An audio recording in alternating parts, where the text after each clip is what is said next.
Welcome to Amra's Armchair Anecdotes. I'm Amra Pajalich, writer, teacher and storyteller. Pull up a chair and let's dive into stories about writing, life and lessons learned, sharing wisdom from my armchair to yours. You can find the episode show notes, your free episode handouts and my how-to guides at amrapajalich.com/podcast. And now it's time to dive in. Welcome to Amra's Armchair Anecdotes, and today I am talking about the business of being an author. So obviously being a writer, we're concerned with the actual writing aspect, with the creative parts of it. However, if we are wanting to think of ourselves as professional authors, there is a business side to it that we need to understand and that we need to think about. So in one sense, writing is the art and publishing is the business. And so we need to sort of think of ourselves as entrepreneurs. So today I'm going to be talking about taxes, business investment, upskilling, streamlining with technology, setting rates, monetizing your skills, and creating an online footprint. So let's dive in. In this first part, I'm going to be talking about understanding taxes as an author. So it's very, not glamorous at all, but it is really important, because if you're earning money from your books, your freelance gigs or your workshops, you need to report your income. In many countries, once you start earning above a certain threshold, you're considered a sole trader or a small business owner. When I first started out and I was going to claim my taxable income, the income that I earned from my day job, and the income that I earned from my writing, a lot of the tax people didn't understand and didn't want to put it through, which is a real shame. It's very important that any income that you are earning is listed on your tax return, because it's about building that credibility that you are an author and that you have things to claim, and that you are then able to claim your writing expenses. Now, the most important thing is that you need to keep records of your income and expenses. So I used to use an Excel spreadsheet. I had a date in my diary every week where I would sit down, go through my bank account and list all of my income and all of my expenses. Then two things happened. One, I got a grant, and two, my income and expenses got quite complicated in terms of a lot of small transactions happening. So I got accounting software. So I've been using Inuit accounting software. Recently, they've put their prices up, and I'm not finding, I'm going to finish the end of this year. Our taxes in Australia are done in June. So I will finish this tax cycle. And then I've bought new software called Biller. And I buy a lot of my software from a company called AppSumo, who offer really great deals where a lot of the time you can buy software that is from a startup company where they're trying to sort of enter the market and get brand recognition and get people using them. And they offer you these great deals where it's just a one-time fee and you've got lifetime access. So with Biller, once I start using it, I'm not going to have to pay a monthly fee. I've just bought it and that's it. I'm going to be using it. Now, it's really important that you understand what you can claim. So, you can claim home office expenses, software subscriptions, travel for research, book purchases, and might be important to work with an accountant, at least for the first year, to set up correctly. Now, with publishing and writing income, what I've found in Australia is going to a regular tax accountant is not helpful. They don't really understand the business and what you can claim, and I actually found it frustrating going to them in terms of getting my writing income claimed. You need to actually get an accountant who is versed in the arts industry, and then learn all of the things that you can claim. And then you might be able to do it yourself, which is what I do. I now do it myself, using the software and using the online accounting system. So you really need to have a solid grasp of taxes. A lot of our writing income is not taxed, and so you need to claim it and pay taxes. However, this is where the expenses come in. Because in order to make an income, we are actually spending money on software applications, on all of these things. And so those deductions help go towards, taking back the income and you paying less taxes. So it's really important sort of to learn about that and to find a method of tracking and claiming everything. The second thing that's really important is investing in your business and your professional development. So writing is like any other career. That means investing in yourself. So where should you put your money? Obviously, editing and cover design. Now, these are the things that matter as an indie author. I do make my own covers. I spent a lot of time learning about, principles of cover design, but I can only do basic covers. I don't have the sophisticated understanding of some software packages where you can, have humans and blending and stuff like that. But I do invest in editing through some software that I use, Pro Writing Aid, and also through a human proofreader and editor who reads my work and makes sure that we're covering, all those things that AI software does not pick up. Marketing and promotion, ads, book tours, and review copies all cost money. So you will need to set aside a budget. Now, you can do these things on a low budget when you're starting out in terms of getting review teams who review your books. But there are also places and services that you can pay to do this. And obviously, the more well-known and the more established companies do have higher fees. And then courses and conferences. So you want to upskill, attend writing and business workshops to stay updated, and industry trends and marketing strategies. The great thing now is a lot of these things can be done online. So I do attend a lot of online courses or pay for online workshops. But I'm also going to my first in-person workshop in November, which I'm really excited about.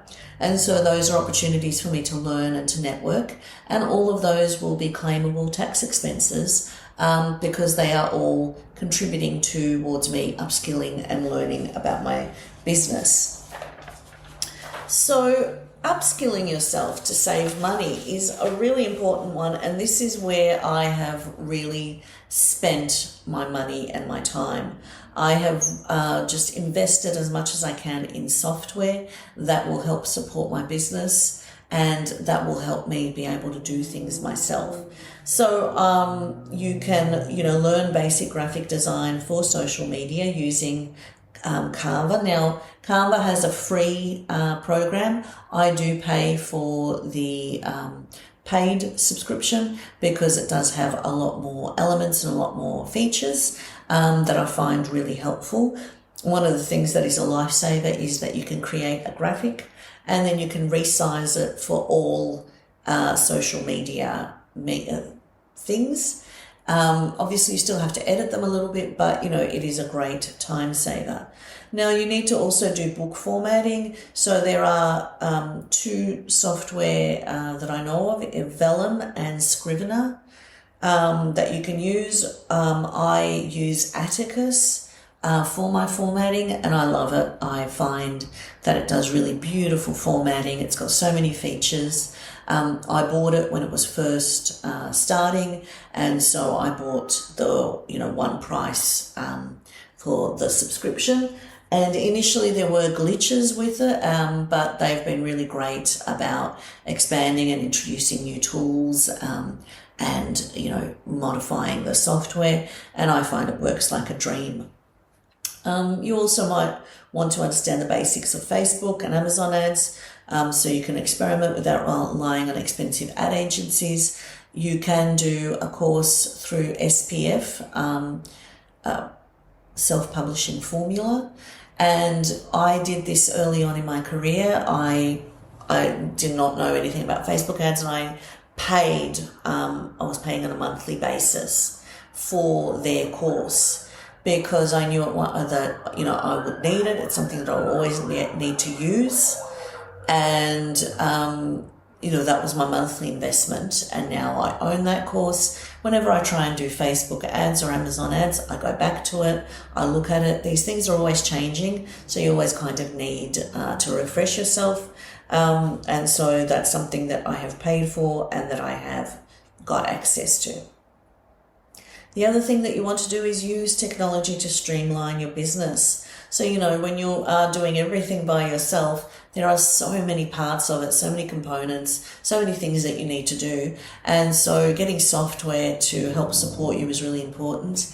And at the moment, we, are having this disruption in terms of AI, and so many more tools are being created and opportunities are being created. So I personally find it really exciting because I love learning about new things and love adapting to technology. So I've been, looking at all sorts of things that come out. So, accounting and invoicing, as I said, you can do Build, you can do Inuit, QuickBooks, Zero Wave. There are many social media schedulers. I bought one from AppSumo, and it's called Postly. And so what I do with that is I schedule all of my book posts to be recurring, for them to show up every 6 weeks. And also sometimes when with my articles, I've set them to be scheduled every year. And so that way things just are constantly showing up on my social feed. And it's that constant cycle of reminders to my audience about who I am and what I'm doing. And the most important thing is that I'm not spending time on this. I do it once, when I have a book. I create all of the reels and the social media posts that are evergreen, that are like hooks about it, and I schedule them and they just rotate on a regular basis and keep showing up. And then when I'm doing things about my article, I just put it recurring every year, and that way it just shows up again a year later, and by that time everyone's forgotten about it. Email marketing. So that one's really important when you are an author and thinking of yourself as a business. So, there's ConvertKit, there's MailerLite. I use SendFox. Again, that's something that I bought from AppSumo, where it's a one-time fee. It actually comes up and schedules social media posts, does these smart campaigns by collecting information from my social media. And so that way it also just has it set up so I can send it.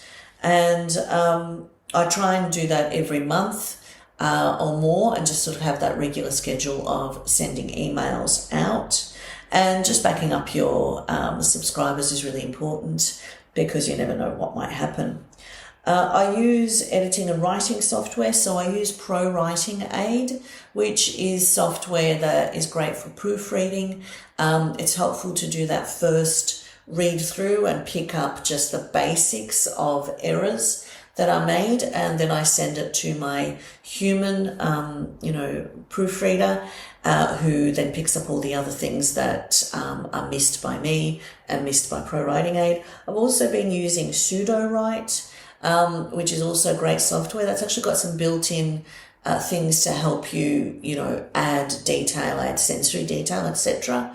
But I just find it really helpful to go through and clean up that rough first draft, and clean up repetitions and stuff like that, and it's quite intuitive. Also, the reason I like Pseudo-Write is it's got Bibles where you kind of import your books, and it creates character outlines and Bibles, which is going to be helpful for me moving forward with my series. And then some other software, I use a Rocket Publisher for keywords and market research, which is really important. So, I bought that once, and now every time I have a book, I use that to create my metadata and to make sure that I'm targeting the best keywords and the best, ways of marketing my book.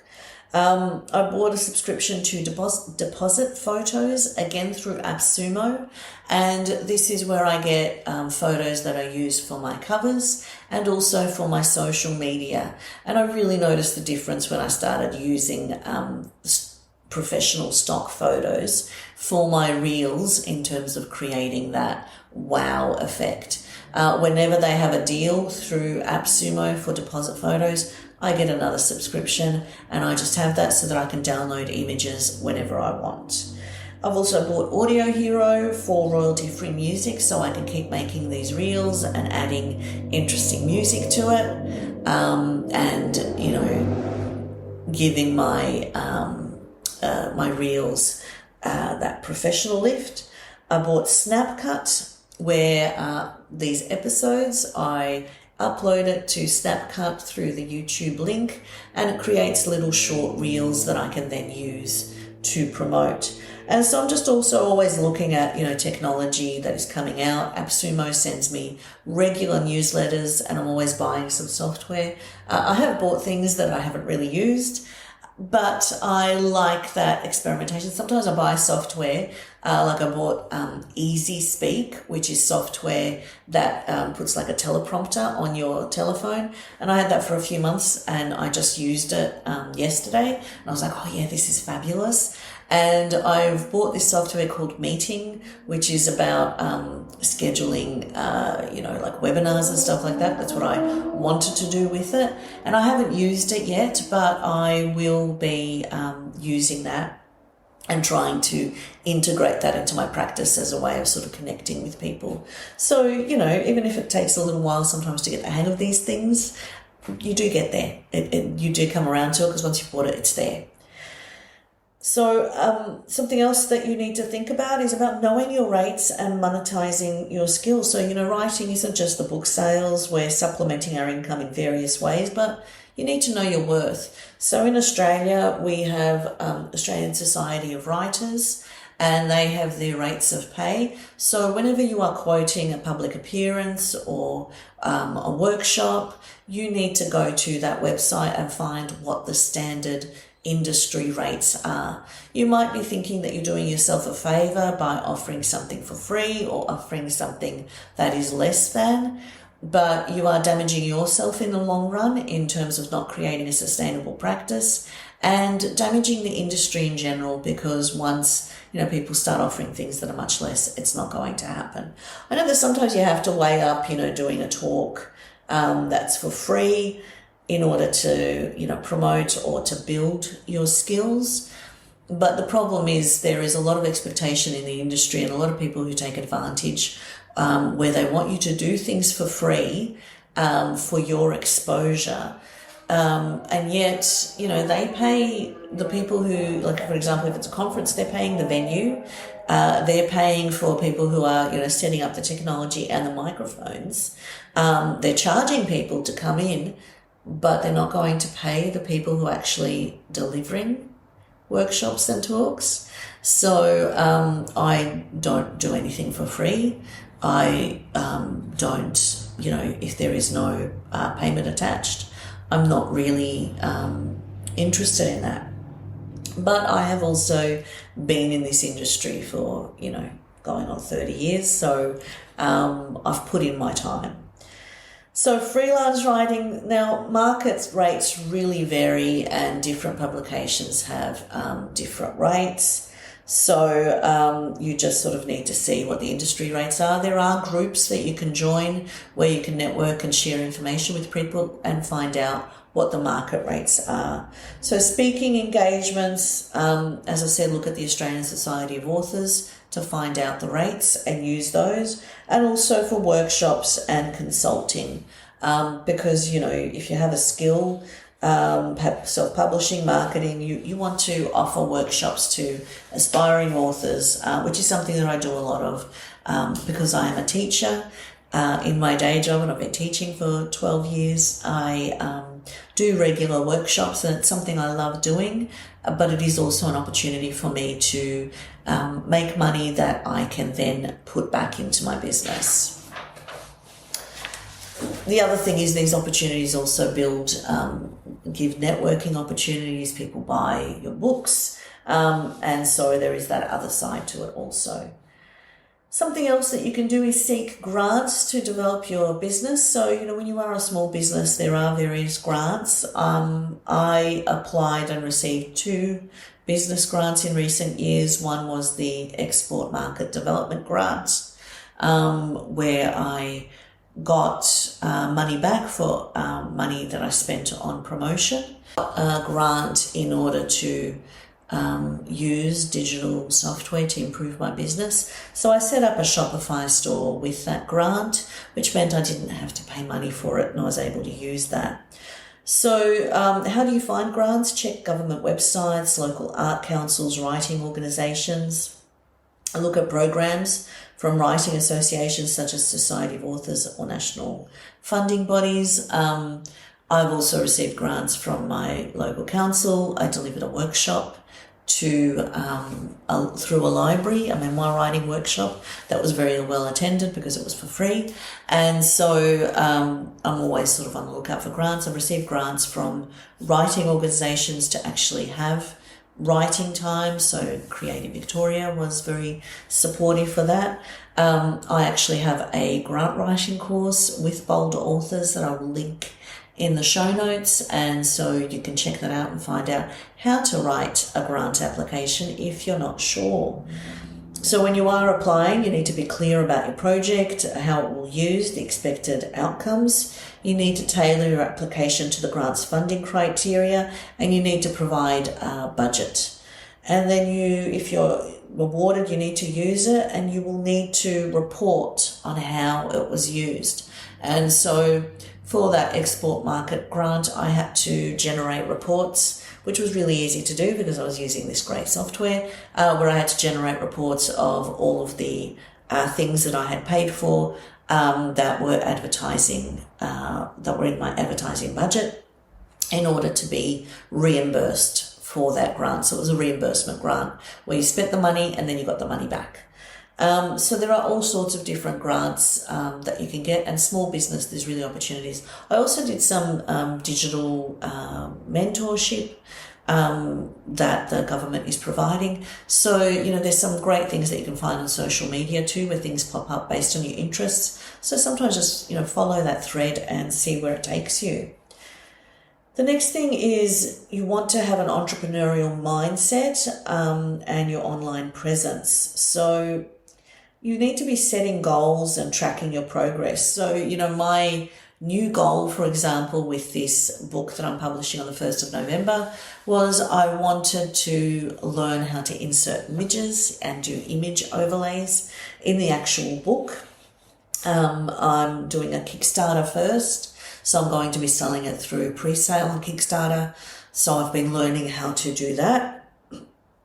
And then also I'm going to be exploring translation. So at the moment, there's opportunities for indie authors to access translation and publish their books internationally using AI software and then partner with a human proofreader. So that's something that I'm going to be looking at. So I'm always sort of looking at how can I build my business? What are new things I can try?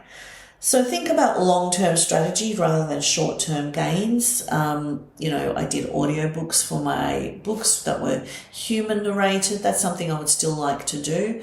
But there is a lot of changes now with a lot of retailers like Amazon and Google Play offering their own AI translation services. And so I'm just waiting to see how things pan out there.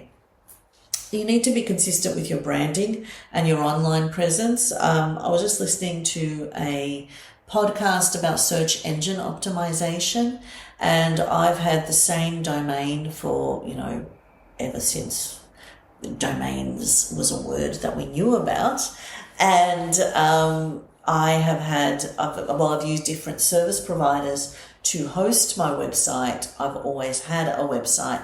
And the advantage of that is that for search engine optimization, you need to have a lot of backlinks. And so I do, because everywhere that I could, that I was being published, that I was being acknowledged, I would always put the link to my website. And so even if I change service providers, that website link still remains the same and people can find me. And so it means, when there's an article published or when I did a blog post, my website appears. So things like that are really important. I would encourage you to, get a domain, to start a website, even if it's only 4 pages, about me, contact me, about my books, just a basic website, and then you build it and you keep improving it. So I'm always looking at other author websites and looking at what they are doing and going, oh, I like that. And then looking at adapting that on my website and making those changes. So at the very least, you need to have your author bio, links to your books, and a mailing list sign up. Active social media profiles. Now, with social media, you decide, do you have one or two that you're really active with and that you love, or do you want to do what I do, which is use the social media scheduler and just kind of publish everywhere? And there are some social media that I'm more active in, and some I just sort of have things running. I sort of view that I want my social media on every platform because I want my username locked down so no one else can take it. And so then that social media scheduler just allows me to keep updating things, and even if I don't check in very frequently, things are just sort of popping up there on a regular basis and keeping that going. Now, an email newsletter is really important. Social media algorithms changed, but the mailing list is yours to control. This is your opportunity to build a community, to connect with your readers, to update with people. And you sometimes struggle with it because you're like, oh, I've got nothing to say. I'm not publishing a book. But you have to change your mindset and think about it as, do you really want to only be emailing people when you have a book to sell? Because doesn't that seem a bit mercenary? Don't you want to be actually emailing them on a regular basis and letting them know what's going on with you? So that way when you do have a book to sell, they're like, oh, yes, I've been following this. I'm curious about this. I want to support this person. So think of your newsletter and your social media about nurturing relationships. Join Facebook groups. So, when you're seeking a new area, use it for research. So, with Kickstarter, I bought a book and I read it, and I joined a group about Kickstarter where I would see other people posting about campaigns, posting their feedback. And so I was just constantly researching and learning, because I'd just be, a post would pop up and I'm like, oh, let me read that. And through that, I would be learning. I'm doing the same now with the wanting to do translations. So I've joined a Facebook group for Scribe Shadow. And again, I'm seeing all these people posting about their experiences translating, and I'm learning through that. I'm with 50 books to 20K. No, 20 books to 50K, which is a Facebook group for indie authors started by Craig Martell, which I love because it's so practical and so useful. Wide for the Win. I'm in an Atticus group. So I've got all these groups where I'm just sort of collecting information, finding out things and learning about the industry. And another thing is, think about search engine optimization. So, in terms of creating your website, creating your online footprint, just having things out there that are, showing up with your name so that you're building that as part of your practice. So, in conclusion, the business of being an author is so many things. We have to do the writing, we have to do the marketing, we have to think about the, business side of it in terms of following new trends, learning new things. I find it personally really exciting and empowering. I do get overwhelmed sometimes with my ambition and with all of the things that I want to do, but I'm also learning I don't have to do them right now. I do have a file, a Scrivener file that I call the Self-Publishing Bible. And so anytime I learn something new that I'm like, oh, I'd like to do this, but not right now, I create a section, name it, and I put links or the information there. And so that way at some point when I am at that point in my writing career where I can take on this new thing, I've got already some information. I've got a starting point. I've got what I was, looking at that time, and then I can find it and build it. The other thing that I would say is, thinking of it as a business can be intimidating, but it can be also empowering because you are the one making all the decisions and you are embracing and engaging with this industry. And I personally find it so exciting, and I have never been more joyful about my writing life than I have been at this point, where I've been thinking of myself as a small business and a small press or a micro press. And it's even made me much more entrepreneurial in terms of really pushing myself forward and finding gigs for freelance writing and doing writing workshops, because all of these are opportunities for me to network, to put my face out there, to build credibility, but more importantly, to generate income.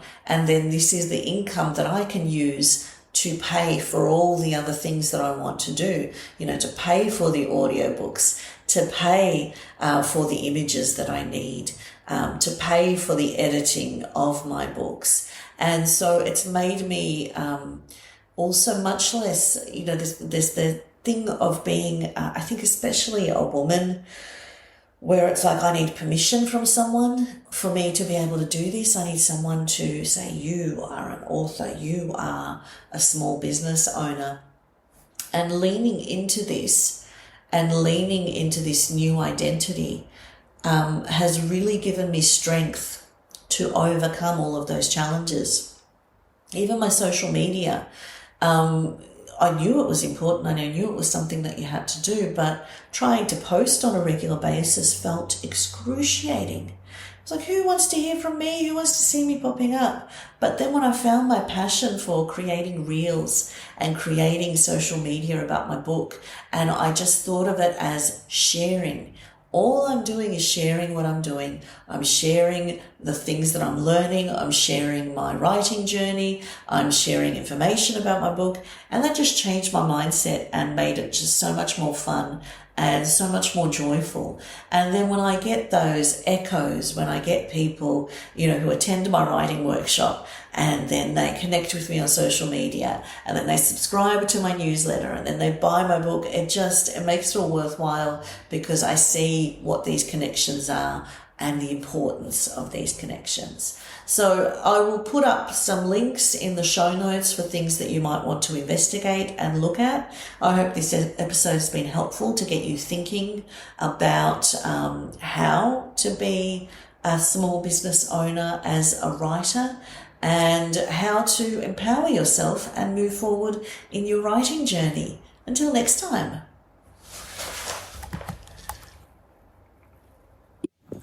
Thank you for tuning in to Amra's Armchair Anecdotes. If you enjoyed today's episode, don't forget to subscribe and follow for more insights, stories and inspiration. From my armchair to yours, remember, every story begins with a single word.